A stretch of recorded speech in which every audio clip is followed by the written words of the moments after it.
right, Rayniah, nice first pitch today. How did it feel to be out here at John Juliano Park? It was really exciting to be out here. It's such a great opportunity. I'm glad that I was the person that they picked to do the first pitch today. Yeah, you're out here with Addition Financial, became one of their student athletes, and people have talked about how, beneficial NIL can be for athletes like you who are in the Olympic sports. Can you kind of go into a little bit about that experience and what it's like for you as an Olympic sports athlete with this new NIL stuff? Well, I definitely feel like it was a long time coming. The NIL deals, they open a lot of doors for student athletes. I feel like for the strenuous work that we do, that we should be compensated for it. And I'm really glad that I was able to be an athlete during my 4 years to be able to experience this. So I just feel like this is something that's just like a step in the right direction, and I'm ready to take full advantage of it. How'd you feel about that first pitch? It ended up looking pretty good. It was so fun. I was really nervous, way more nervous than I should have been, but it was super exciting just getting out there, being in front of everybody and just throwing the ball and just having fun with it. When you look at who threw out the first pitch, you have Terry Mohajir, the athletic director, Mackenzie Milton, a UCF legend, and now you. What does that kind of feel like? You know what? It was a really good lineup, and I'm really glad that I was a part of it. I kind of want to establish myself as a UCF legend too, so I'm just really glad that this is like one of the things where I could be like, yeah, she's kind of in there. Well, I mean, you're only a sophomore, but you're already on your way to doing that. Already a school record hold in the 60-meter hurdles and the 100-meter hurdles. Already having competed in the Olympic trials, second place in the NCAA outdoor with the 100-meter hurdles. I mean, and you're still just a sophomore. Like, how does that feel being still relatively young in the grand scheme of things, but already having accomplished so much and going up against people older than you? Oh my God, that was a really good way to word the question, but it just shows me how much potential that I have.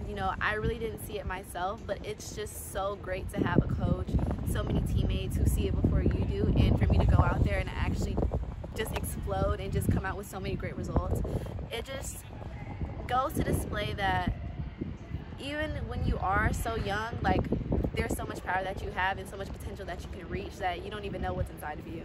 Yeah, you're heading in a few days. You're going to be heading to Birmingham with the team to compete in the American Indoor Championships. What have you seen in this team over the course of the past few events? Because you only really get 4 events before this championship. So what have you just seen improve from yourself and from the team over the course of this season? Definitely improvement from the first meet, improvement to the 4th meet, and going to this 5th conference meet. I'm very confident in where we stand. We have a lot of girls in all of the events in top standings, and I just know we're going to go out there and we're going to rock it, and we're going to come out with a ring. So how does it feel like? Because obviously, when people think about track and field, they've been thinking about you. The fans have really seem to have really captured the hearts and minds of a lot of UCF fans over the course of your time here. So, and obviously, it's now led to here with you getting this NIL deal, getting the first pitch. Just when you really look back at everything, and you're only just about halfway through, not even halfway through your UCF career if you go 4 years. Just how's it feel? It feels really good. I think the fans play a very big part, just because I feel like our track and field itself as a sport is a really interesting sport.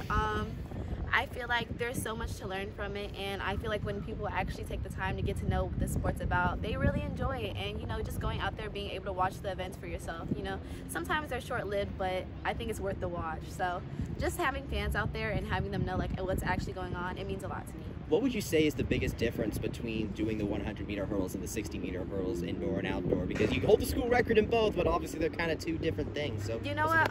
It's definitely just the distance. Compared from the 100-meter hurdles, which is 10 hurdles, 60 is only 5 hurdles, which is basically half of the race. Just because it's shorter, I actually don't like it that much. I feel like the better end of my race is well, like I said, the end. So 100-meter hurdles definitely has my heart right now, but it's really fun to start experimenting for myself and getting better at the 60-meter hurdles, because I get to really just go on and learn about my start and how much I can get better at it. You've also been kind of working on your 60-meter sprint and your 200 meters. Obviously, you're also in the 100-meter sprint as well. How would you say you kind of improved as a sprinter over the course of this indoor season, and how you can take it into the outdoor season? Definitely a lot. I feel like that was one of the things that was unseen in myself. I started doing hurdles in 10th grade, but I originally started in middle school as a sprinter, so it was always back there. But I'm grateful to have my high school coaches and my college coach Coach Boone to really just show me that even though I do hurdles, I'm essentially also a sprinter, and it's really fun. You know, sometimes hurdles is a very experimental, you just don't know what's going to happen, a very variable race or whatever. So just to have sprints as a backup is really fun, and I don't know, I just like being so able to go anywhere. Yeah. So, gotcha. So, who would you say that UCF fans should keep an eye on? Because obviously, you know, you being you, the people are looking at that. But who else on the team would you say is worth keeping an eye on in this American Conference Championship? Right now in the current standings, I would definitely say keep an eye on Latasha Smith. Right now, she is an upcoming 400 runner. She definitely puts in the hard work when it comes to practice. So do all my teammates. I would never take away from my teammates, but Tasha has been coming up on the run, and I would probably say Ashira. I went to nationals with her last year. She went for triple jump, so definitely keep an eye on those two for sure. What are you looking for in this team going into this American Indoor Championship? What are you looking for? I am looking forward to a ring. You know, we've been putting in the hard work the whole fall, you know, about 4 months, and I just want to come out here and go and just show what our training's all been about. Just go out there and win. We're going to come back with a ring, I guarantee it. All right, thank you, Rayniah. Thank you, guys. Thank you.